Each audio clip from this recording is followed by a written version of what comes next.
The silence was the first thing that hit you. It was a physical thing, a heavy blanket that smothered the polite chatter and the tinkling of champagne flutes inside the Galerie Monet, a name that promised art but sold five-figure furniture to people who had run out of other things to buy. The silence started at the door and rolled inward, a wave of disbelief. It was followed by the sound of 100 smartphones being raised in unison, their screens glowing like modern-day votive candles. Outside, under the cold gleam of the streetlights, a vehicle had just pulled up. But it wasn't the car that caused the silence. It was the man who stepped out of it, and the woman on his arm. First, the doors of the lead car, a menacingly black Mercedes-Maybach G650 Landaulet, opened. 4 men in identical dark suits emerged, their movements fluid and economical. They fanned out, creating a perimeter of quiet authority around the second vehicle, a Rolls-Royce Phantom that was the color of a midnight sky. One of the men opened the rear passenger door. A single, elegant shoe touched the pavement. It was a Jimmy Choo, glittering with thousands of microcrystals, a shoe that cost more than the monthly rent of every single person watching from the sidewalk. Then a leg, then the sweep of a gown made of what looked like spun gold. The woman who emerged seemed to bend the light around her.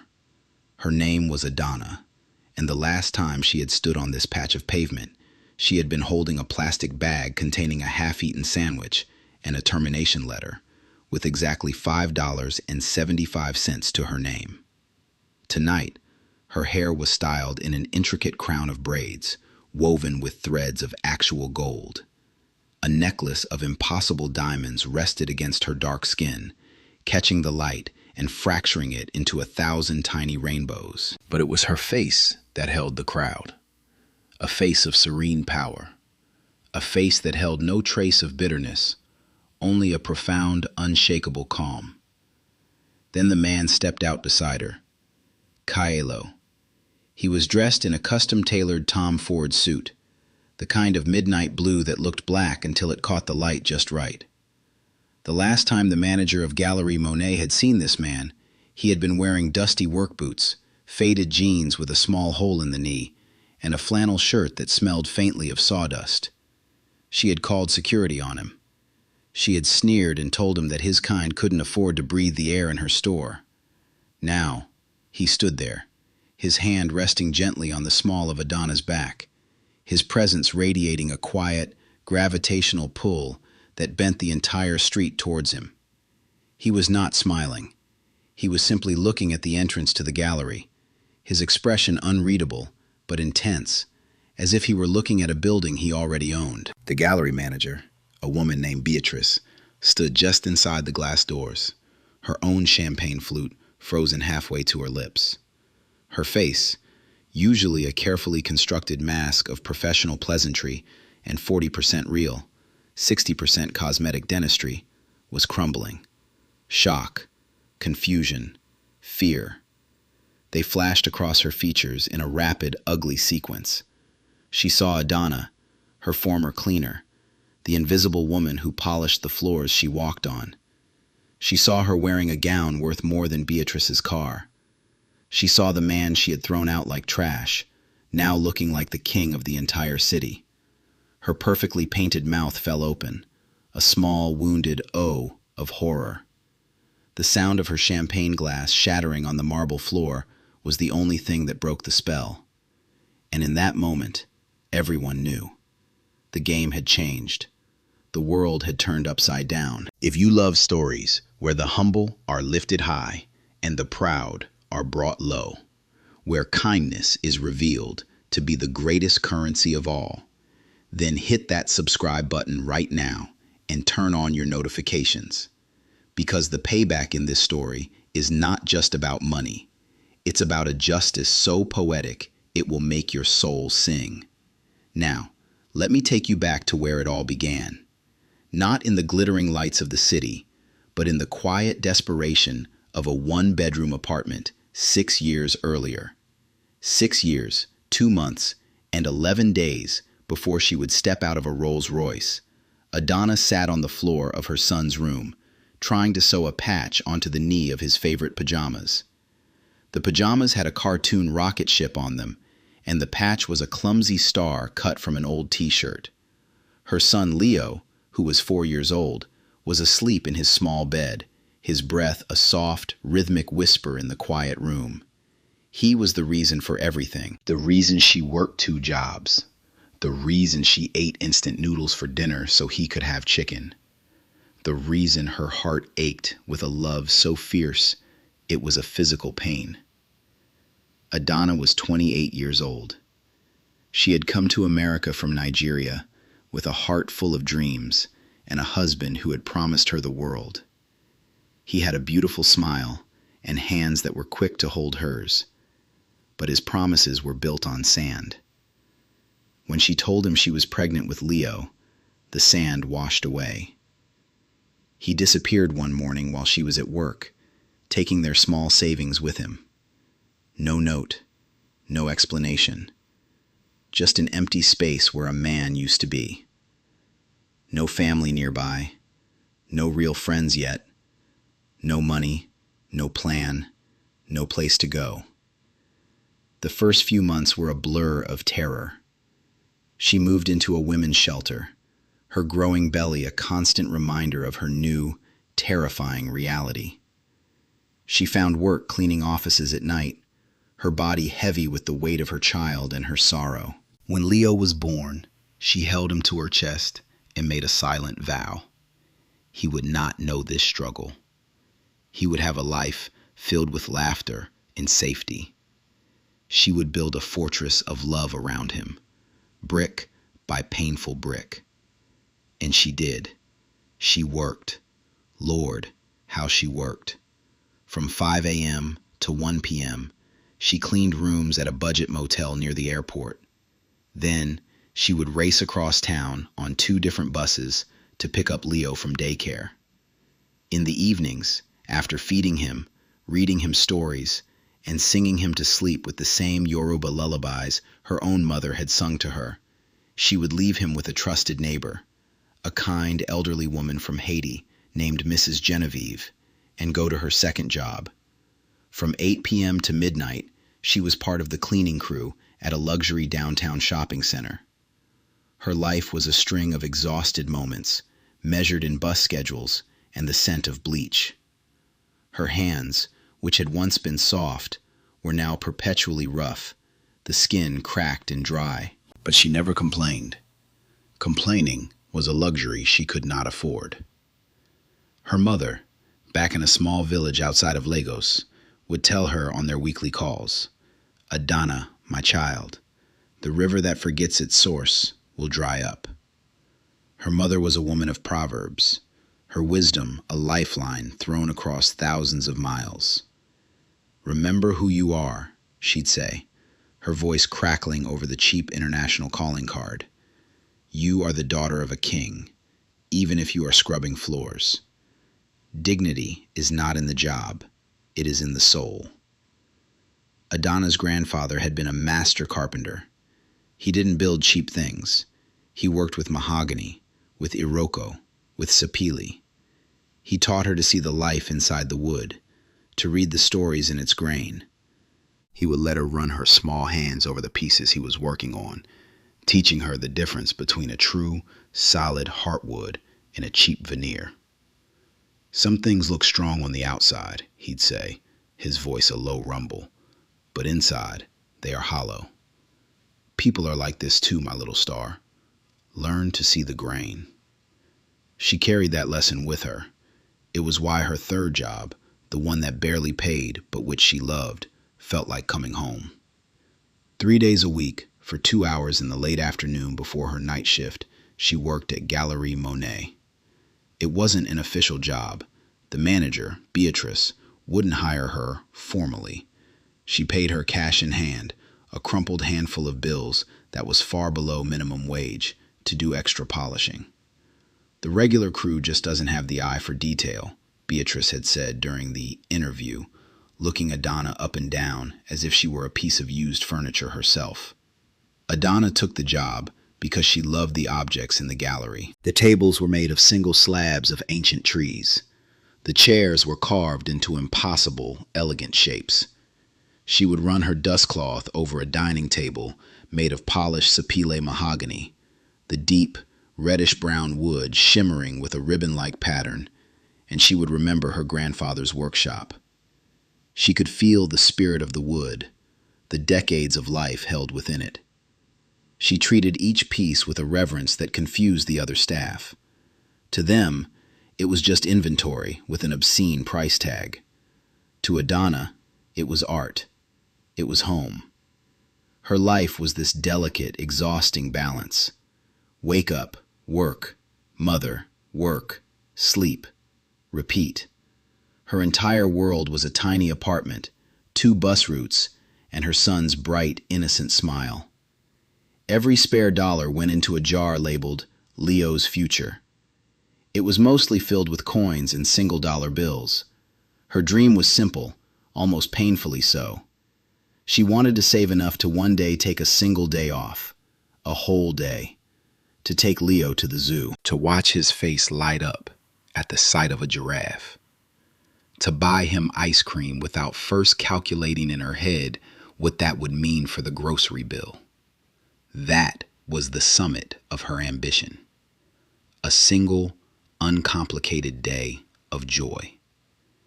This was Adana's world on the day a man in dusty boots walked into Galerie Monet. A day that felt like any other, but was, in fact, the day her entire universe was about to pivot on its axis. The day a quiet act of dignity would set in motion a chain of events so extraordinary no one could have ever predicted it. It was a Tuesday. The air in the gallery was cool and smelled of expensive wood polish and faint floral perfume. Adana was on her hands and knees, carefully waxing the floor around a particularly stunning console table made of bubinga wood. She worked with a quiet focus, her movements economical and graceful. She was invisible, and that was how she preferred it. It was safer to be invisible. Then the man walked in. He didn't fit. Everyone else who entered the gallery had a certain sheen. Their clothes were crisp, their shoes were polished, their confidence was loud. This man was the opposite of all that. He wore heavy, scuffed work boots caked with a bit of dry mud. His jeans were faded and worn, comfortable, not fashionable. A dark green flannel shirt, soft from 100 washings, was rolled up at the elbows, revealing strong, sun-tanned forearms dusted with what looked like fine sawdust. He was maybe in his late 30s, with kind eyes that seemed to be taking everything in, and a quiet humility in the way he held himself. He looked, Adana thought, like a man who worked with his hands, a man like her grandfather. He didn't look at the price tags. He didn't look at the other patrons. He walked directly to the centerpiece of the main showroom, a massive 12-foot-long dining table. It was her favorite piece, a single, breathtaking slab of sapele mahogany, its surface so deeply polished it looked like a pool of liquid fire. The price tag on its leg read $85,000. The man ignored it. Instead, he did something that made Adana pause, her wax cloth forgotten in her hand. He leaned down, his face close to the wood. He wasn't just looking at it, he was studying it. Then, very gently, he reached out and ran his fingers along the edge, his touch light and full of respect. He closed his eyes for a moment, as if he were listening to the wood. Adana felt a strange kinship with him in that moment. He saw it too. He saw the life, the history, the soul trapped in the grain. He was not a customer. He was a pilgrim. From across the room, Beatrice, the gallery manager, saw him too. But she saw something entirely different. She saw a vagrant, a potential thief, a piece of dirt that had wandered in off the street and was now soiling her pristine showroom. Her face which was arranged in a smile for a wealthy-looking couple nearby, tightened into a mask of pure contempt. She excused herself from the couple with a brittle, "Do pardon me for one moment," and marched across the marble floor, her heels clicking like angry castanets. She was a woman who moved with the sharp, aggressive confidence of the deeply insecure. Her dress was a size too small, her blonde hair a shade too bright. Everything about her was performance. "Excuse me," she said. Her voice was not loud, but it cut through the quiet air like a shard of glass. The man opened his eyes and straightened up, turning to face her. He had a calm, pleasant expression. "Can I help you?" Beatrice looked him up and down, her lip curled in a tiny, almost imperceptible sneer. It was a practiced look, one she had perfected over years of judging people by their wristwatches and the brand of their shoes. "I think you're in the wrong place," she said, her voice dripping with condescension. "The public shelter is 3 blocks south." The man's pleasant expression didn't waver, but a flicker of something, disappointment perhaps, passed through his eyes. "Oh, I'm just admiring this piece," he said, his voice calm and even. "It's a beautiful slab of sapele. The ribbon figure is exceptional." His knowledge of the wood seemed to only infuriate Beatrice more. It was as if his expertise, coming from someone she had already dismissed, was a personal affront. "This piece, as you call it, is worth more than your life," she snapped. "And I'll ask you not to touch it. Your hands are filthy. You're going to damage the finish." Adana, still kneeling on the floor a few feet away, felt a hot flush of anger. The man's hands weren't filthy. They were the hands of a worker, stained with honest labor. And his touch had been gentler than a whisper. She stayed quiet, her heart pounding. "Don't get involved," a voice in her head screamed. "You need this job. You need the $40 she'll give you today." The man, Kailo, simply looked at his own hands, then back at Beatrice. He gave a small, almost sad smile. "I assure you, I mean no harm. I just appreciate good craftsmanship." "I don't care what you appreciate," Beatrice hissed, her voice dropping lower, more venomous. "I want you to leave. Now. People like you bring down the tone of the entire establishment. We have a certain clientele to maintain." She gestured vaguely at the wealthy couple, who were now watching with mild amusement. "People like me?" Kylo asked, his voice still maddeningly calm. "Yes, people like you," Beatrice said, her patience finally snapping. She took a step closer, invading his personal space. "Poor, dirty, people who wander in off the street with no intention of buying, only to get out of the cold. This is not a community center. It's a place of business, for people who can afford it. Now get out before I call security and have you removed for trespassing." Every word was a slap. Adana felt each one as if it were directed at her. Poor, dirty, people like you. It was the anthem of her daily life, the unspoken judgment she felt on the bus, in the grocery store, everywhere she went. She saw the man's shoulders slump just a little. The quiet dignity in his eyes was starting to be replaced by a weary sadness. And in that moment, something inside Adana broke. It was the part of her that had learned to be silent, to be invisible, to swallow injustice in the name of survival. It was her mother's voice in her head. Dignity is not in the job. It is in the soul. It was her grandfather's voice. Learn to see the grain. She had seen the grain of this man, and it was solid and true. She had seen the grain of Beatrice, and it was a cheap, hollow veneer. She pushed herself up from the floor, her knees aching. Her heart was a drum against her ribs. She took a step forward. "Beatrice," she said. Her voice was quiet, but it rang with a clarity that made both of them turn to look at her. Beatrice stared, her eyes wide with fury. What did you say? Did you just speak to me? Adana ignored her. She looked at the man. She saw the deep humiliation in his eyes, and her own years of being looked down upon, of being dismissed and made to feel small, coalesced into a single, brave act. She walked past Beatrice, stood before the man, and held out a small, unopened bottle of water she kept in her cleaning caddy. "Sir," she said, her voice trembling just slightly, "you look thirsty. Please, take this." It was such a small gesture, a 50-cent bottle of water. But in that room, in that moment, it was an act of rebellion. It was a declaration. It was her saying, "I see you. You are a human being. You deserve respect." The man, Kaelo, looked from the bottle of water to her face. He saw her worn-out uniform, her chapped hands, and the fierce, defiant light in her eyes. And his entire expression softened. The weary sadness vanished, replaced by a look of profound surprise and gratitude. He took the bottle of water from her hand, his fingers brushing against hers.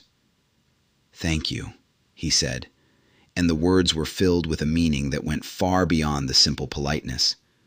"Thank you very much." Beatrice looked as if she had been struck, her face contorted into a mask of pure rage. For her cleaner, her invisible floor polisher, to not only speak out of turn, but to publicly side with the vagrant she was trying to eject, it was an intolerable insubordination. "Adana!" she shrieked, the name a curse on her tongue. "What do you think you are doing? How dare you? You are fired. Get your things and get out. You are finished here." She then turned to the two burly security guards who had been standing impassively by the door. "Frank, Tony, get this man out of my store, and her too. Throw them both out."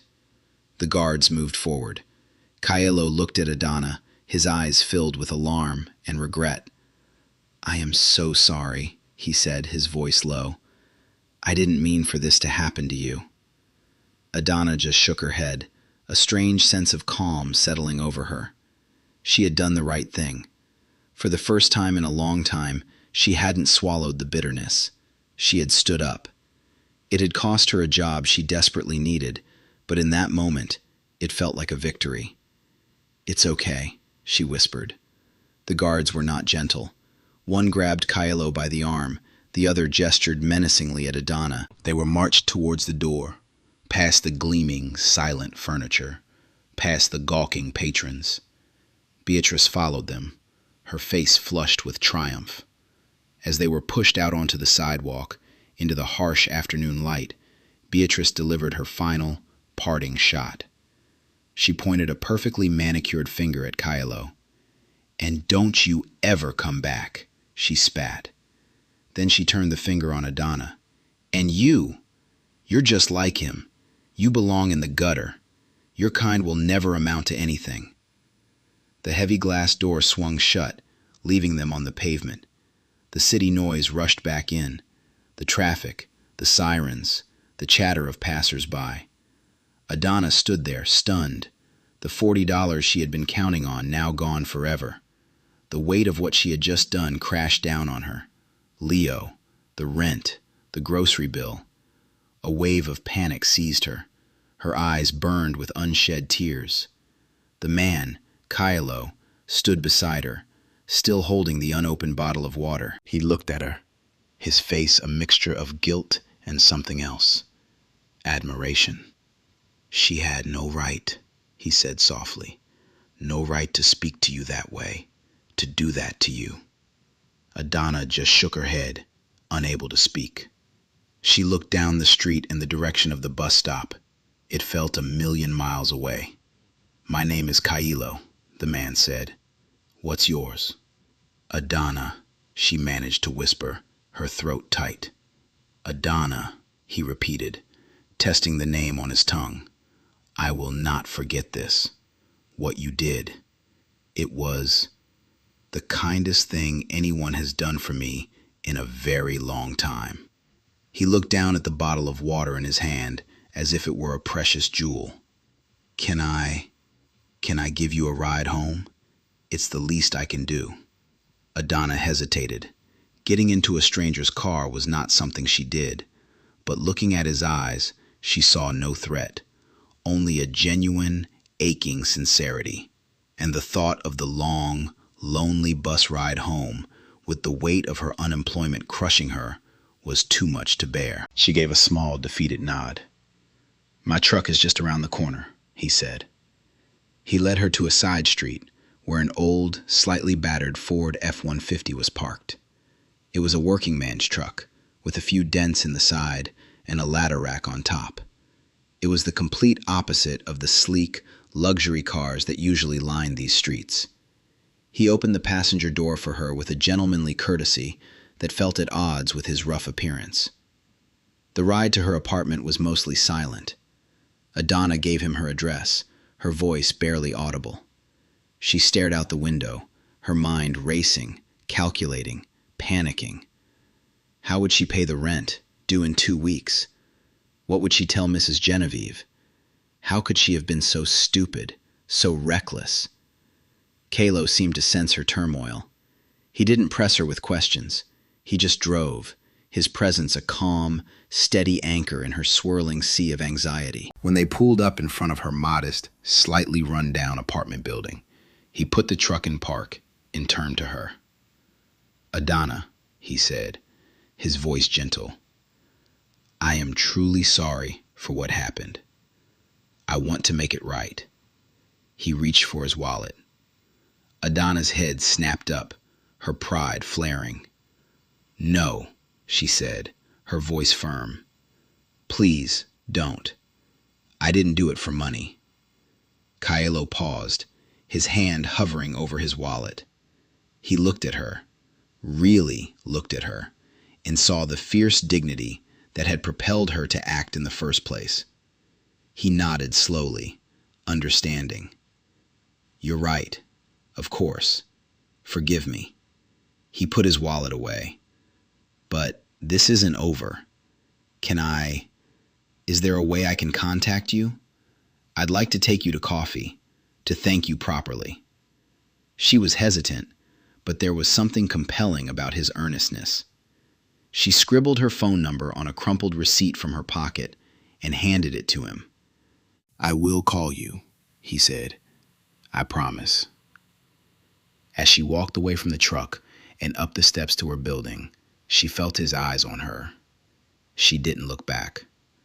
When she got inside her apartment, she leaned against the door, the tears she had been holding back finally streaming down her face. Not tears of regret, but tears of confusion, of fear, and of a strange, terrifying new feeling. A tiny, fragile flicker of hope. She had no job, but she had her dignity. And for the first time in a very long time, she felt like she hadn't been invisible. Someone had seen her. 2 days passed. 2 days of frantic, fruitless searching for a new job. Adana told Mrs. Genevieve a small lie, that her hours had been cut. She couldn't bear to admit she'd been fired. Every time her phone buzzed, her heart leaped, hoping it was a callback for one of the dozen applications she'd filled out. It never was. The $40 she'd lost was a gaping hole in her budget. The $5.75 she'd had in her pocket after buying groceries that morning was now all the cash she had to her name. The panic was a constant cold knot in her stomach. She had almost convinced herself that the man, Kaelo, would never call. Why would he? He was probably just being polite. On the 3rd day, her phone rang. It was an unknown number. She answered, her voice cautious. "Hello? Hello, is this Adana?" The voice was calm and familiar. It was him, Kaelo. "Yes, this is she," Adana said, her heart giving a nervous flutter. "Hi, Adana. It's Kaelo, the man from the store." There was an awkward pause. "I know I said I'd call sooner. I'm sorry. things have been a bit complicated. It's okay, she said, though it hadn't been.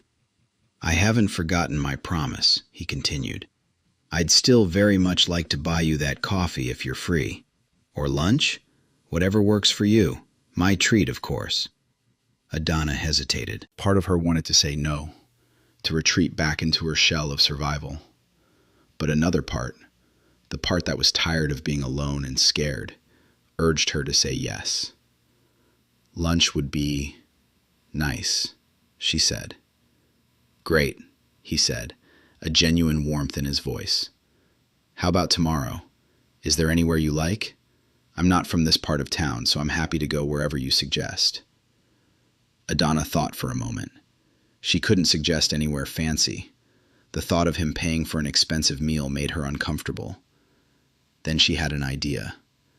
There was a small, family-run Nigerian restaurant a few bus rides away.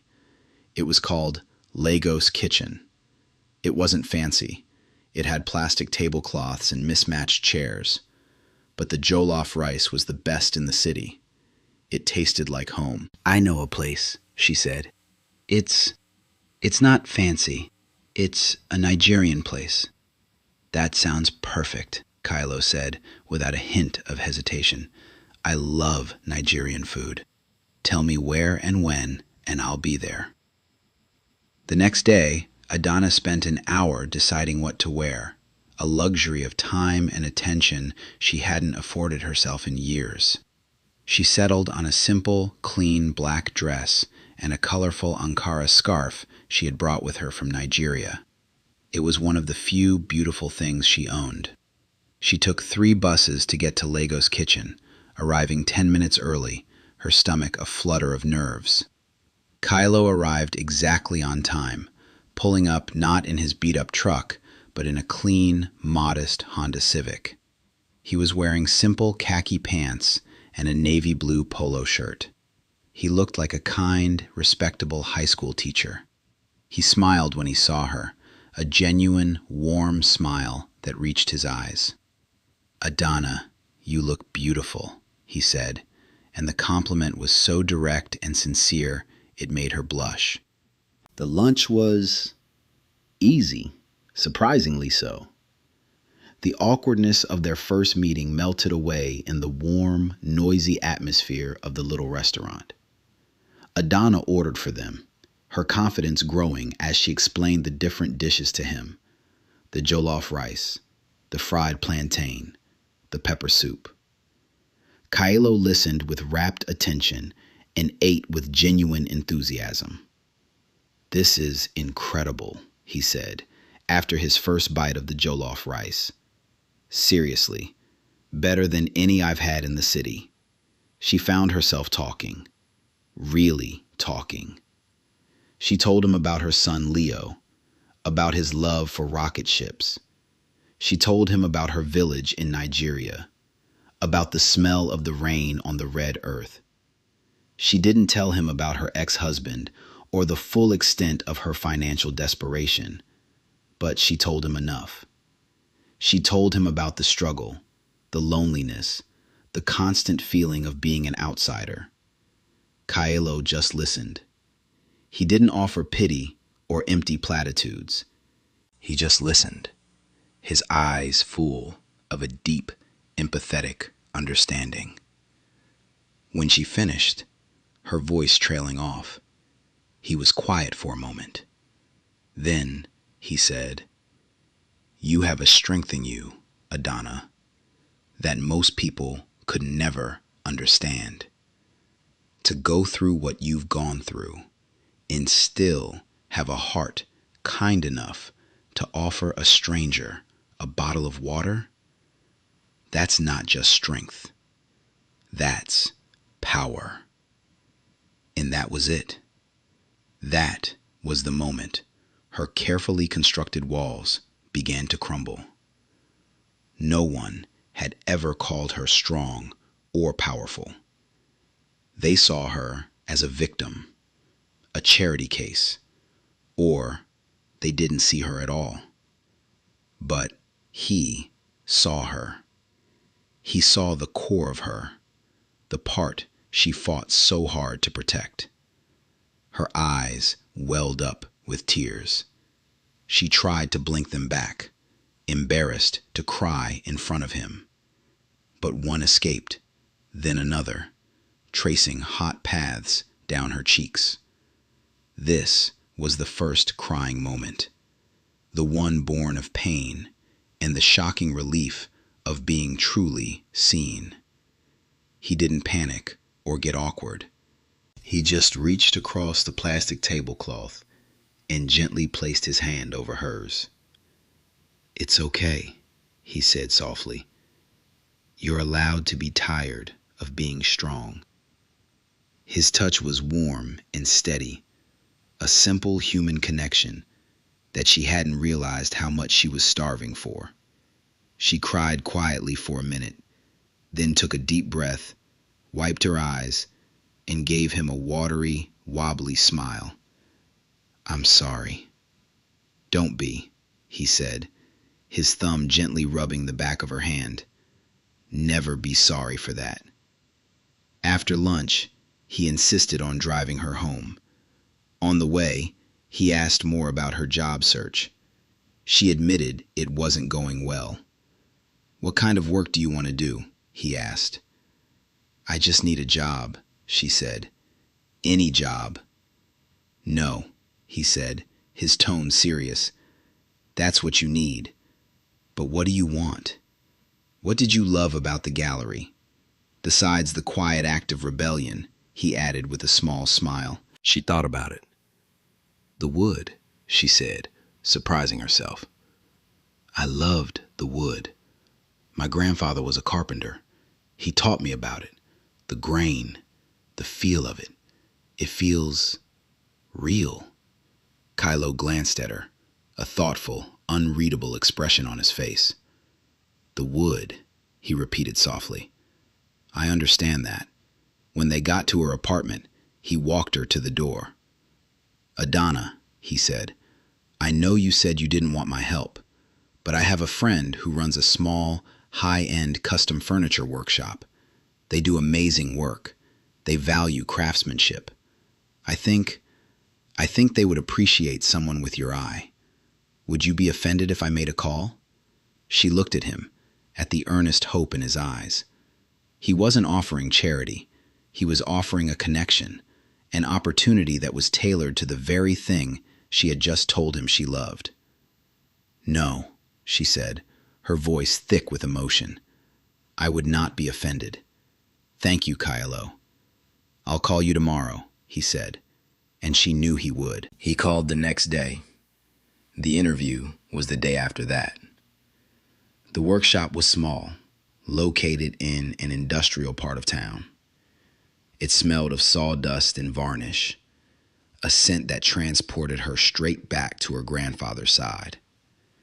The owner, a grizzled man named Sal, gave her a skeptical look, but then he handed her a piece of wood. "What do you see?" he asked. Adana took it. It was a dark, heavy wood. She ran her fingers over it, just as Kylo had done in the gallery. She closed her eyes. "It's walnut," she said.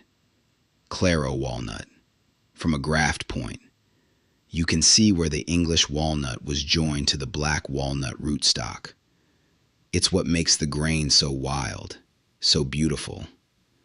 Sal stared at her, his jaw slack. He took the wood back and looked at it, then at her. He broke into a wide grin. "Kylo said you had an eye. He didn't say you had a gift. Can you start Monday?" And just like that, she had a job. A real job. With a decent wage, regular hours, and benefits. A job where her unique, inherited knowledge was not just useful, but valued. A job that felt less like work and more like a calling. That weekend, Kylo asked her out again. This time, he asked if he could meet Leo. Adana was hesitant to introduce any man into her son's life, but her gut, The same gut that had told her to trust him in the first place told her it was okay. They met at a park. Kaelo didn't show up with expensive toys or grand gestures. He showed up with a simple, unpainted wooden rocket ship. He sat down on the grass with Leo, who was shy at first, and he started talking about the rocket. "You know," he said to the 4-year-old, his voice serious and conspiratorial, "this rocket is made of balsa wood. It's very light, so it can fly very high. But the nose cone, that should be made of something stronger, like basswood, to handle the re-entry." Leo's eyes went wide.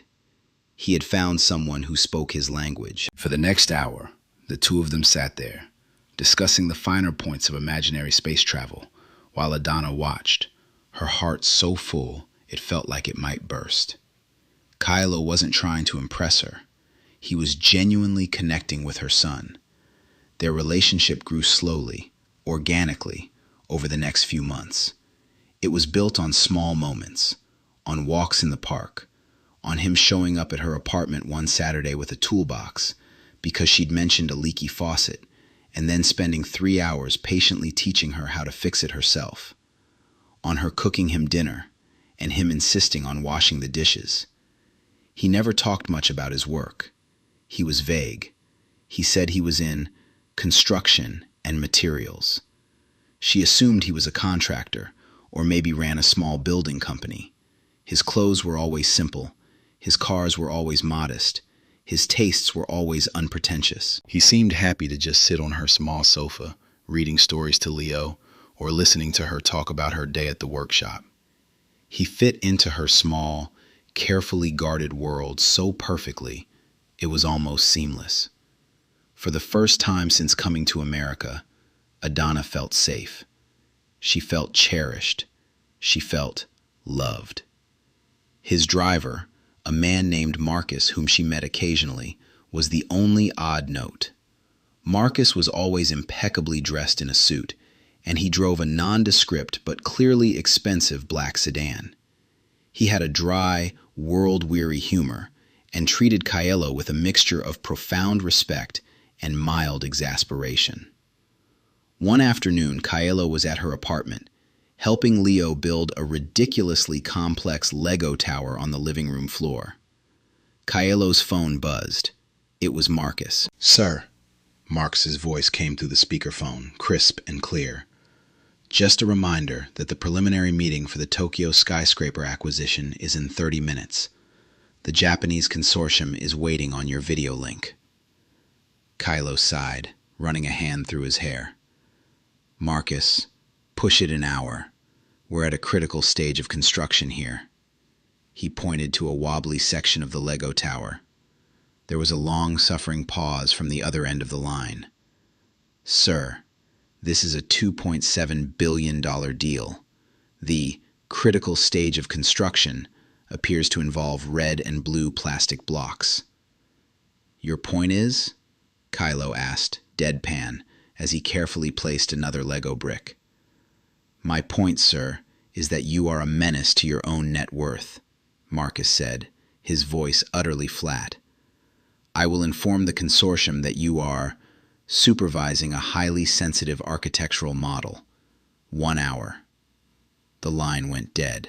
Adana stared at him, confused. "Billion? Did he say billion?" Kaelo just laughed, a low, easy sound. "Marcus is prone to exaggeration. Don't mind him." He turned his attention back to the Legos. "Now, Leo, my man, do we want a landing pad on this level? Or a laser cannon?" She let it go. It was too absurd to contemplate. The man on her floor, playing with Legos? A billionaire? It was impossible. A joke. She filed it away as one of Marcus's strange quirks. 6 months after they met, Kaelo asked her to spend a Saturday with him. He said he had something he wanted to show her. He picked her and Leo up in his old Ford truck, the same one he'd driven her home in on that first, terrible day. He drove for nearly an hour, out of the city, up into the hills that overlooked the entire metropolitan area. He parked at a scenic overlook. The view was breathtaking. The entire city was spread out below them like a map. They got out and walked to a solitary oak tree that stood at the edge of the hill. "I own this land," Kylo said quietly, his back to the view, looking only at her. "All of it. From here down to the river." Adana looked around. It was hundreds of acres of prime, undeveloped real estate. You're a land developer?" she asked, trying to make sense of it. "Something like that," he said. He reached into the cab of his truck and pulled out a large roll of paper. He spread it out on the hood of the truck. It was a set of architectural blueprints. "What is this?" she asked. "It's a project I've been dreaming about for years," he said. His voice was filled with a passion she had only heard when he talked about wood or her jollof rice. He pointed to different parts of the drawing. "This is a library, open to the public, free of charge. This is a community arts center with workshops for kids, woodworking, painting, music. This is a vocational training school. And this is a park with a playground designed to look like a giant rocket ship." He glanced at Leo, who was chasing a butterfly nearby, and smiled. Adana stared at the blueprints, at the scale and ambition of it all. It was a project that would cost millions, tens of millions. "Kalo, this is incredible. But how?" He finally turned to face her fully, his expression serious, his eyes searching hers. "Adana, there's something I should have told you a long time ago. Marcus, he doesn't exaggerate." He took a deep breath. "My family was poor. I grew up in a small town in Ghana. My father was a fisherman. He died when I was young.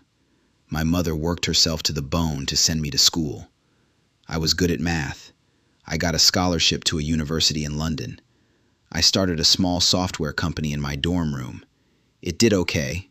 I sold it. I started another one. That one did better. I kept going.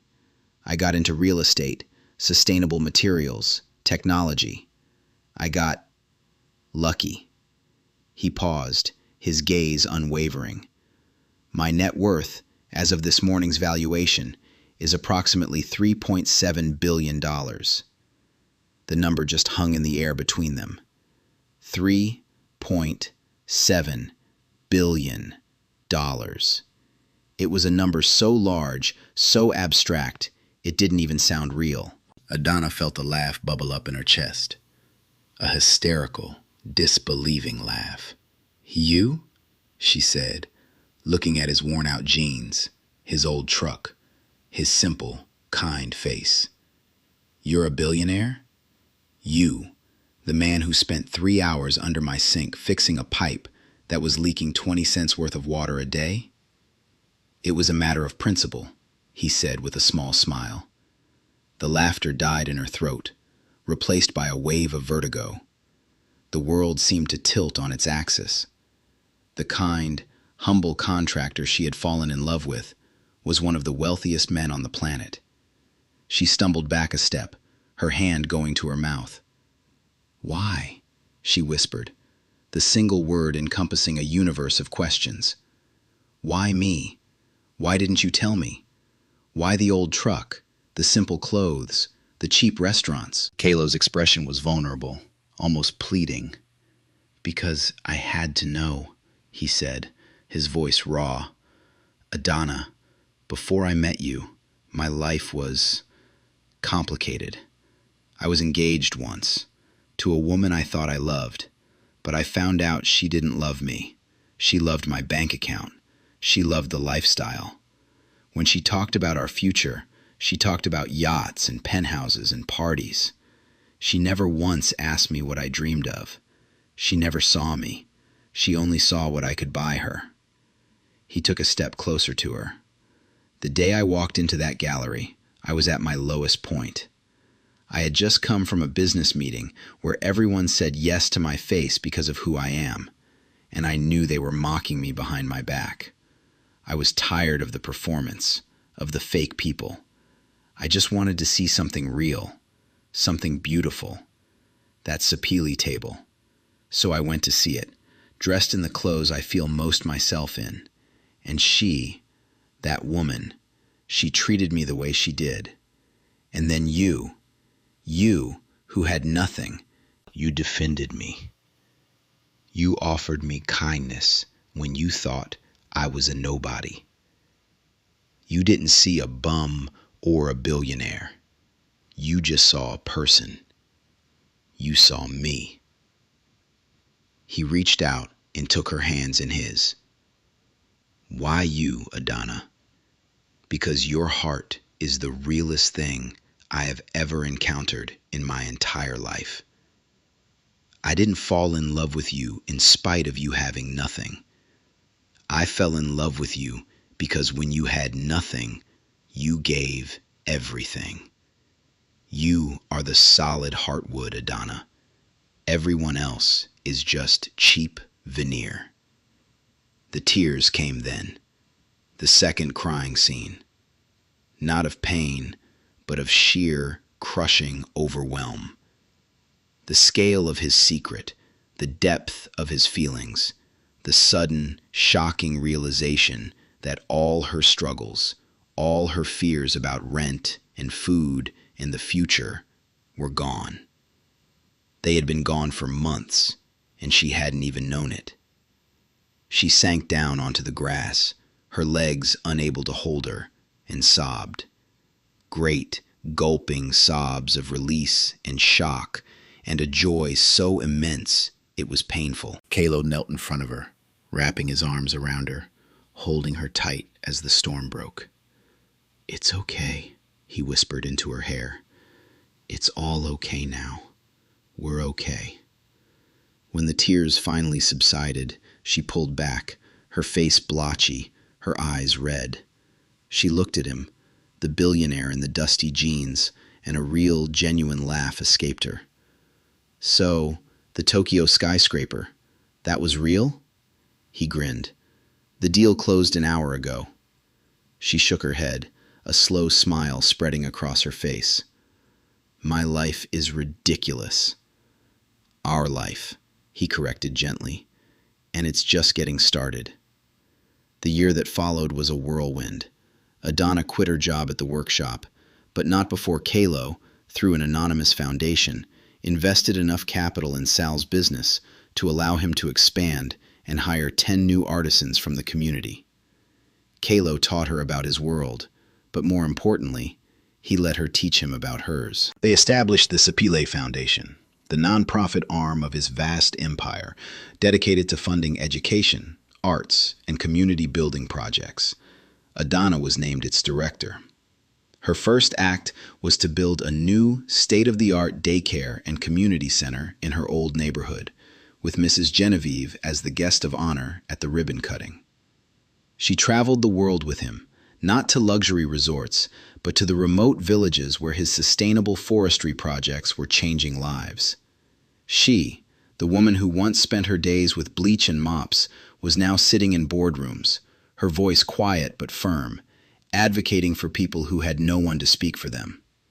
She never lost her humility, her connection to the woman she had been. Kaelo adored her for it. He would watch her, in a simple dress, sitting on the dirt floor of a schoolhouse in rural Ghana, patiently explaining a new clean water initiative to the village elders, and his heart would ache with a love so profound it felt holy. He proposed to her 6 months later, not with a grand public spectacle, but one evening in their kitchen, while she was trying to teach him the proper way to make jollof rice, and he was failing spectacularly. He didn't get down on one knee. He just stopped stirring, took the spoon from her hand, and looked at her. "My mother always told me," he said, his voice thick with emotion, "that a home is not built with bricks, but with love. Adana, you are my home." He pulled a small, simple box from his pocket. It wasn't velvet. It was made of a dark, shimmering wood, Sapele mahogany. Inside, Nestled on a bed of black silk was a ring. It was a single, flawless diamond, but it wasn't the size of the stone that made her gasp. It was the engraving on the inside of the platinum band. It was a tiny, perfect image of a bottle of water, and next to it, the numbers, $5.75, the amount of money she had to her name the day her life fell apart and began anew. She said yes, of course. The wedding was planned as a quiet, private affair. But then an invitation arrived. It was for the annual Patrons Gala at Galerie Monet. It was their biggest night of the year, a celebration of art and commerce. Beatrice, who had no idea of Adana's connection to Kaelo, had put her on the mailing list for the Sapili Foundation, hoping for a donation. Kaelo looked at the invitation, then at Adana. "We don't have to go," he said. Adana looked at it for a long moment. She thought of Beatrice's sneering face, her cruel words. "You belong in the gutter. Your kind will never amount to anything." For a moment, she felt a flash of the old anger, the old hurt. But then it was gone, replaced by the calm, steady strength Kaelo had given her. "No," she said softly. "I think we should go. It's time to close the circle." Her mother's voice echoed in her mind. The same sun that melts the wax hardens the clay. And so it was decided. The gala would be their stage, not for revenge, but for a reckoning. Which brings us back to that night, to the silence, the shattered glass, and the crumbling face of Beatrice. Kaelo and Adana walked into the gallery, a path cleared for them as if they were royalty. The whispers followed them like a wave. "Who is that?" "That's Kaelo Ashong, the billionaire." "But who is the woman?" "I have no idea, but look at that dress." Beatrice, her face pale, scurried towards them, her professional smile plastered back on, though it was trembling at the edges. "Mr. Ashong, what an unexpected honor. We are so thrilled to have you grace our event. And you are," she said, turning to Adana, a flicker of pained, dawning recognition in her eyes. She knew this face, but her brain refused to make the connection. Adana simply smiled, a serene Mona Lisa smile that gave nothing away. Kaelo ignored Beatrice's outstretched hand. He surveyed the room, his eyes cold. "It's a beautiful space," he said, his voice carrying in the now silent gallery. "Great acoustics, high ceilings." "Yes, we're very proud of it," Beatrice said, laughing nervously. "I'm glad," Kaelo said, "because I've just bought it." The collective gasp in the room was audible. Beatrice froze, her smile collapsing. I beg your pardon?" "The building," Kaelo clarified, as if speaking to a child. "I bought the entire building this afternoon. The deal closed about an hour ago. You must be Beatrice, the gallery manager. My lawyers tell me your lease is up for review next month. Don't worry," he added, his voice dangerously smooth. "It will not be renewed." Beatrice swayed on her feet, her hand flying to her chest. "But why? What did I do?" Kaelo turned and looked at Adana, his expression softening into one of pure adoration. He took her hand and brought it to his lips. "You did nothing," he said to Beatrice, though his eyes never left Adana. "But a little over a year ago, in this very room, you told a woman I love that she would never amount to anything. You told her she belonged in the gutter." He finally turned his gaze back to Beatrice, and the cold fire in his eyes made her flinch. "You judged a queen by the simple clothes she was wearing. You failed the most important test there is. You failed to show kindness to someone you thought was beneath you. You see, you don't sell art here, Beatrice. You sell price tags. You don't understand the value of anything, only the cost." He then raised his voice to address the stunned crowd. My foundation, the Sapili Foundation, is announcing a new initiative tonight, the Artisans Fund. We will be providing capital and mentorship to gifted craftsmen and women who have the talent but not the opportunity. And I am thrilled to announce our first recipient. He beamed at Adana. The fund's first grant, a sum of $5 million, goes to a brilliant new company that is revolutionizing the world of bespoke furniture with its commitment to sustainable materials and timeless design. The company is called Adana's Heartwood. He squeezed her hand. Adana stepped forward. She looked at the crowd, her face luminous. Then her eyes found Beatrice, who was now weeping openly, her mascara running in black tracks down her pale cheeks. Adana's voice was clear and calm, filled not with triumph, but with a profound grace. Beatrice, she said, I forgive you. The words hung in the air, more devastating than any insult could have been. I remember you told me my kind couldn't afford to breathe the air in here, Adana continued, her voice soft. The truth is, kindness is free. Respect costs nothing. You could have afforded to give it, but you chose to be poor in spirit. I hope one day you find something real to value, something that isn't for sale. She didn't wait for a response. She turned to Kylo, a single, happy tear tracing a path through her makeup. The third crying scene, the tear of joy, of release, of a circle finally, beautifully closed. He smiled, wiped it away with his thumb, and led her through the stunned, silent crowd and out of the gallery, leaving the wreckage of Beatrice's shallow world behind them. The aftermath was swift and symmetrical.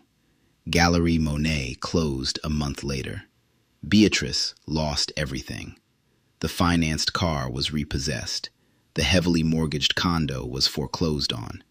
She lost her place in the shallow social circles she had fought so hard to belong to. She ended up working a retail job at a department store in a suburban mall, folding sweaters and dealing with rude customers. Her cruelty had bought her a life sentence in a prison of her own making.